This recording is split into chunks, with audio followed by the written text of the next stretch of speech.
So find the most comfortable posture. The goal of the Buddhist training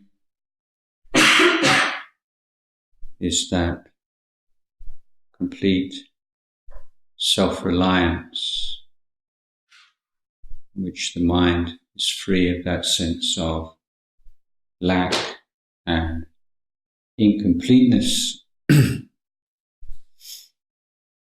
which is a feature of the unenlightened mind. So we seek to find a posture, a sitting posture, which models that or prepares the mind for that sense of stillness and independence and self-reliance. So we sit in a way in which the body is straight, but without being stiff. One in which we're not leaning or depending on anything outside of ourselves. So as you sit in that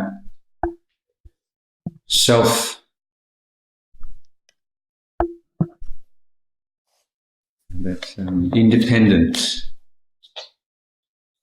style, then have a feel for what that might be, to realize that sense of stillness and completeness.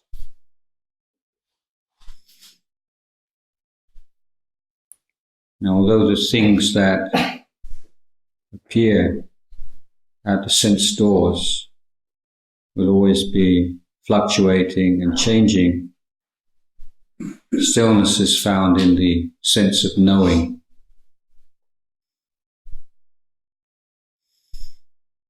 So we're seeking to cultivate the knowing, the awake quality of the mind. So all different meditation techniques and skillful means that we employ are intended to stabilize, clarify the sense of knowing. So meditation is an effort to create, sustain this clear, bright sense of knowing in the present moment. If we conceive the goal of meditation to be peace, then it's very likely that we'll be aiming at an idea of peace. And our ideas of peace generally revolve around the idea of not thinking or not being disturbed by anything. The problem with that way of looking at meditation is that once we go through that storm of agitation and come out the other side, the mind grasps onto that freedom from agitation, attaches to it, and loses the sense of knowing. And the mind becomes dull. And this may indeed be, conventionally speaking, a a more peaceful state of mind, but it is one which is infected by dullness and unknowing.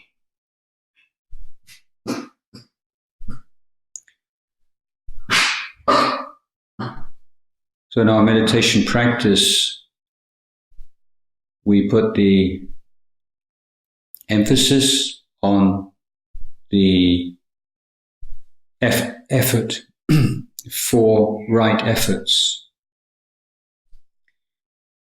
How can we create a relationship between the heart, the mind, the sense of knowing, and the object, in this case the breath, in such a way that we can prevent the hindrances from arising?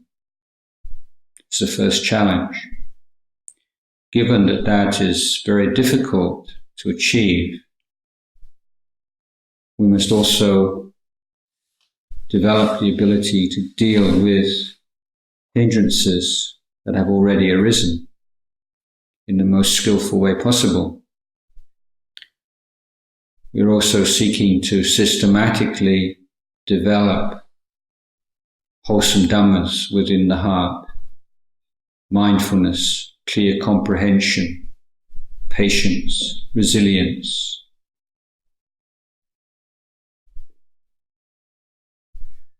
And as the mind becomes more clear, more bright, more still, then we need to develop the skills to care for those wholesome Dhammas and to develop them even further, not to be satisfied with the first preliminary fruits of meditation, but always seeking to push on, push further. Before the Buddha's enlightenment, the quality of mind that he said was the most important precursor to his enlightenment was that discontent with his achievements, always pushing on further and further and further.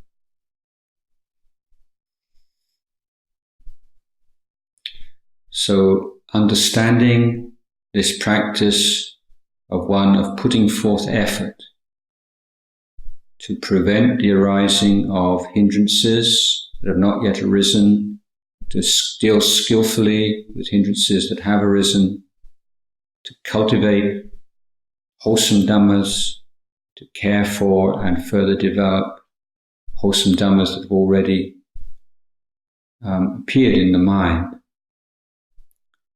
Now, to achieve this kind of effort, we need chanda. Chanda means enthusiasm, interest, commitment. And at the beginning of a meditation session, we need to check whether this quality of the heart is present or not, because without it, meditation will very soon founder.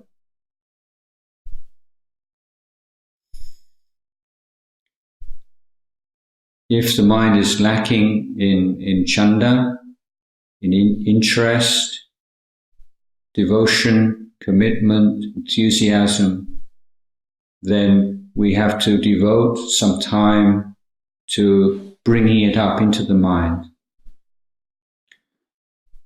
And we learn topics and themes and teachings that inspire us, particularly inspire us with the need for and the value of meditation. Perhaps we may consider some of the great teachers and to consider that they realized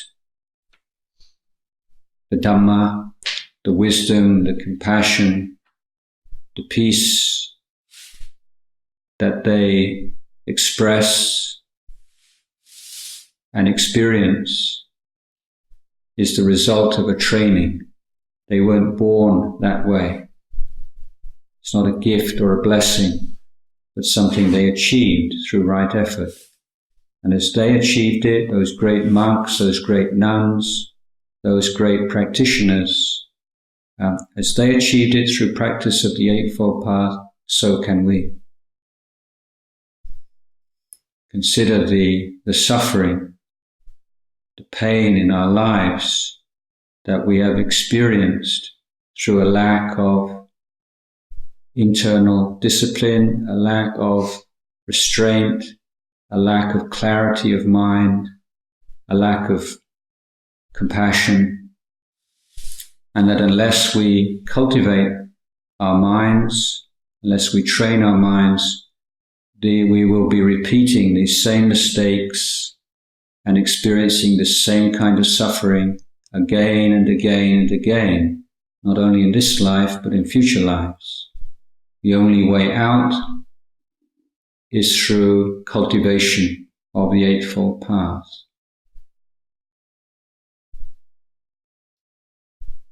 So we find particular reflections, particular recollections that inspire us.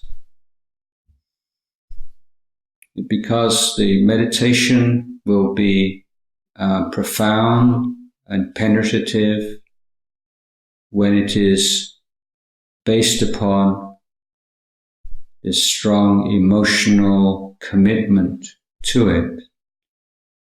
The intellectual assent is not enough. And we make a firm dedication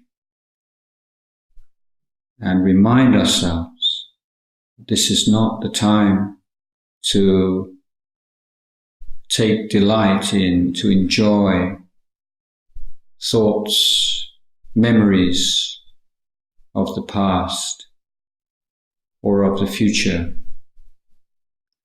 This is not the time to mull over family problems, private problems, the world's problems,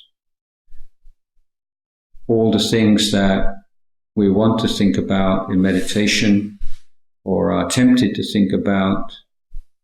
We have plenty of time outside meditation to think about. So we're learning this inner integrity and discipline when we can turn off our interest in all those our usual preoccupations. It's not to say they won't pop up into our mind, but what we can take responsibility for is whether or not we welcome those thoughts into our mind, whether we delight in them or indulge in them. So we make it very clear right at the beginning of meditation that whatever thought, whatever memory, whatever kind of imagination or fantasy starts to arise in our mind, we will not give it a home, will not delight in it, will not feed it.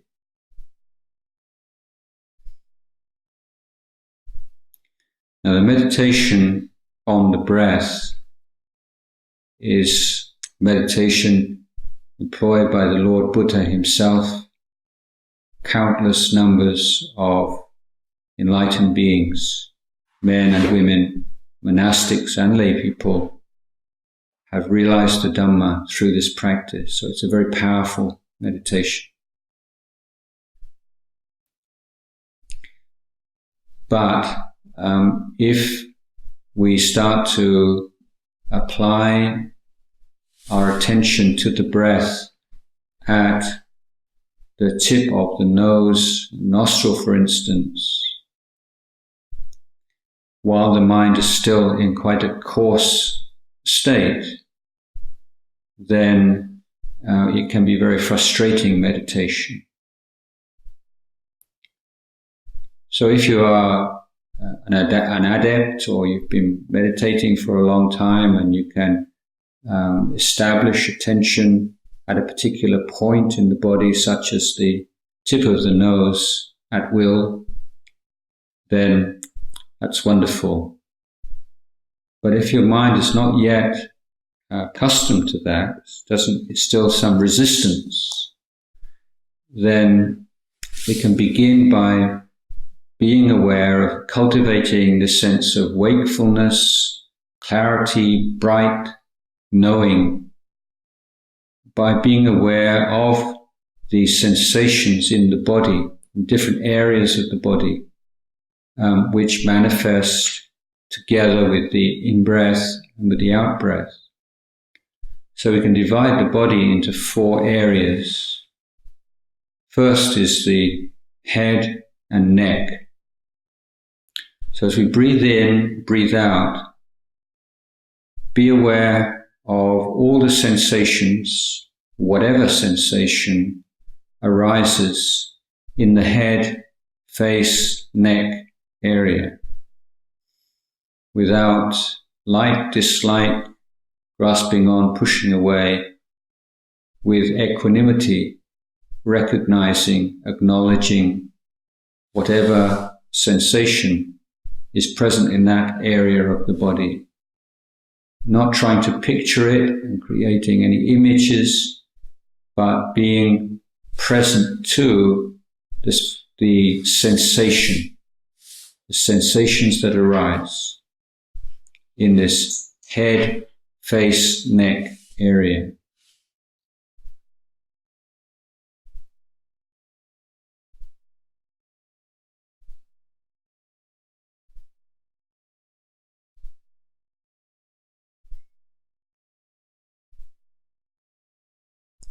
Second area is the shoulders, the arms, hands, fingers. Just breathing in, just observe the sensations that arise together with the in-breath, together with the out-breath.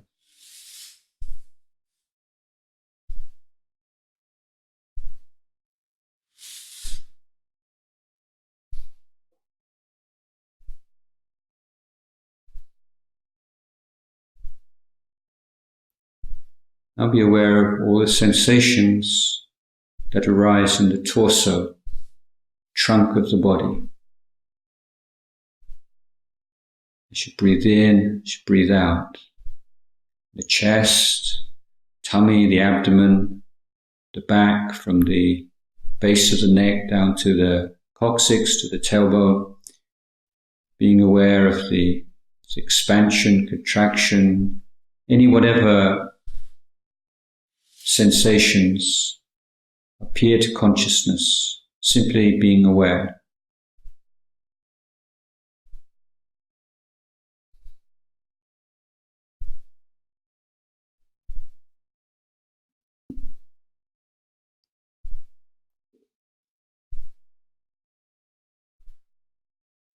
And the 4th area of the body, from the hips downwards, the legs, the thighs, the knees, the shins, calves, the ankles, feet, toes, the whole lower part of the body, being aware of whatever sensation appears, together with the in-breath, together with the out-breath.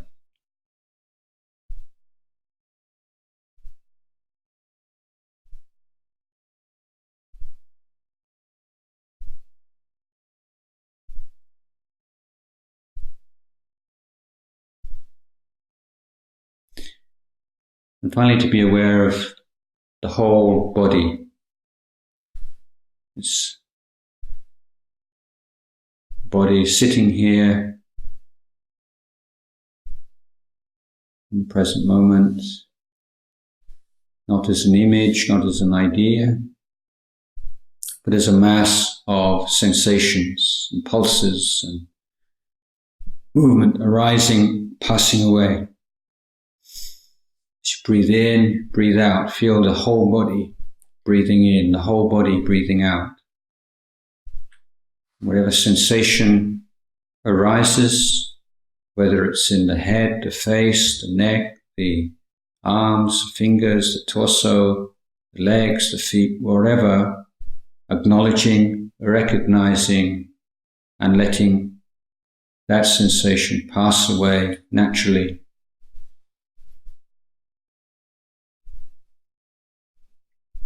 So in the sense of relaxation, but a bright, awake relaxation.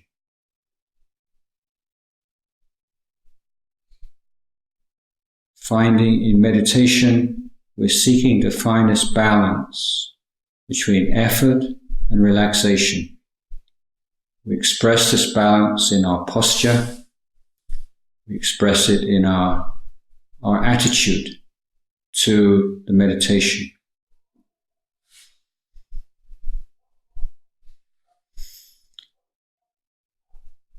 So this skillful means, this technique of getting to know, getting intimate with the breath in conjunction with sensations, first of all in the head and neck area, secondly shoulders, arms, hands, fingers, thirdly torso, fourthly the lower part of the body, and then fifthly the whole body. This can be repeated a number of times.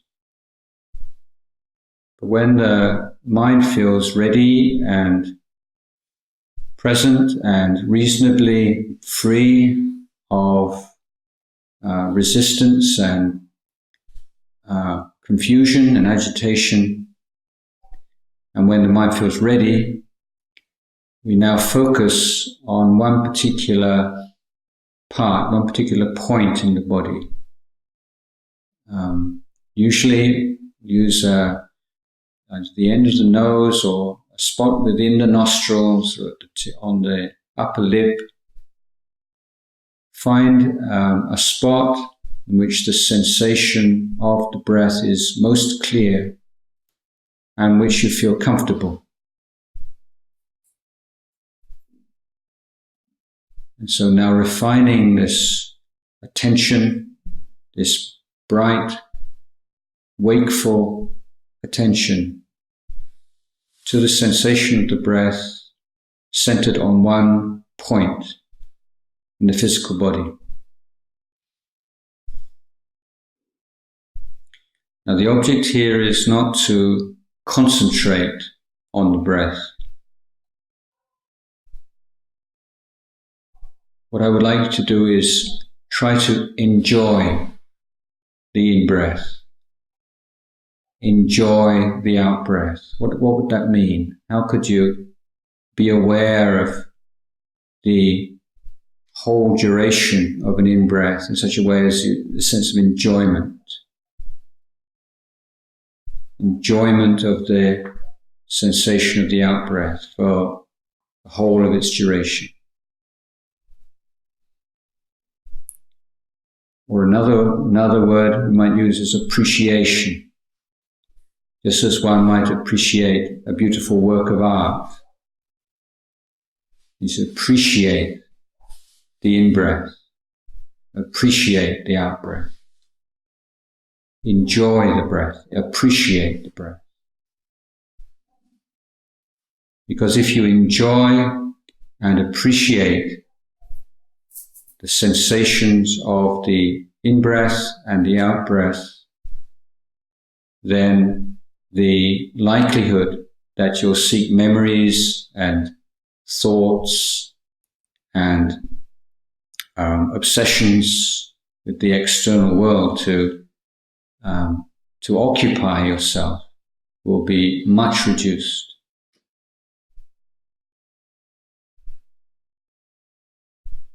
Most of the distractions and hindrances that arise in meditation are because we lack this real interest and love and devotion and appreciation and enjoyment of the process of meditation. This is the art, the skill of meditation.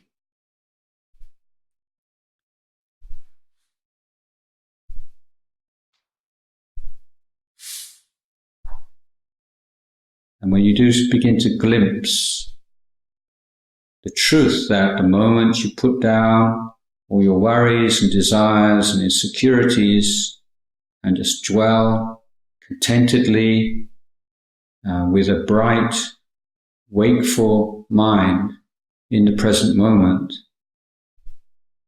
deep sense of happiness and well-being arises. It's not something you have to find anywhere. You don't have to do anything very special. You just have to stop doing all the unhelpful things that become accustomed to doing.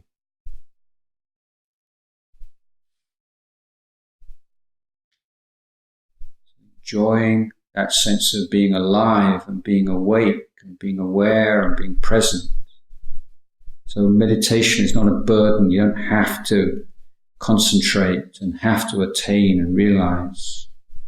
All you have to do is learn how to appreciate something that's already present, already there.